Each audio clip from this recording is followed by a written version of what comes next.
Сайн байцгаана уу? Хүүхдийн бүтээл сэтгэлгээг өдөр тутмын сургалт үйл ажиллагааны явцад хэрэгжүүлэх үр дүнтэй зохион байгуулах хувилбарыг танилцуулъя. Асуудлыг хосгүй аргаар шийдвэрлэх ер бусын харилцаа холбоонд авч үзэх чадварыг бүтээл сэтгэхүй гэнэ. Бүтээл сэтгэхүй мөн чанар нь дараах чанаруудаар илэрдэг. Уян хатан зүйл буюу бүтээлч хүмүүс маш олон шийдлийг олж хардаг. Хөдөлгөөнтэй зүйл буюу тэд нэгээс нөгөөд маш хурдан шилждэг бол гоцгойд зүйл буюу тэд ер бусын шийдлийг олж чадна. Бүтээлчээр шүүн тунгаах сэтгэлгээ нь ерөнхий чадамжийг эзэмшүүлэхэд чиглэнэ.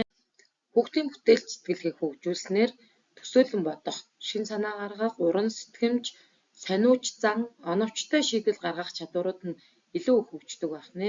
Жишээлбэл аливаа зүйлийг боддоор байхгүй ч төсөөлж дүрсэлж чаддаг. Асуудлыг шийдвэрлэхдээ олон хувилбар дэвшүүлдэг. Яагаад, яаж гэх мэт асуултыг сониучхан асуудаг.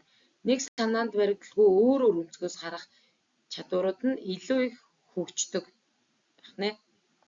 Хүүхдийн бүтээл сэтгэлгээг хөгжүүлэхэд багш танд 6 малгай аргыг зөвлөж байна.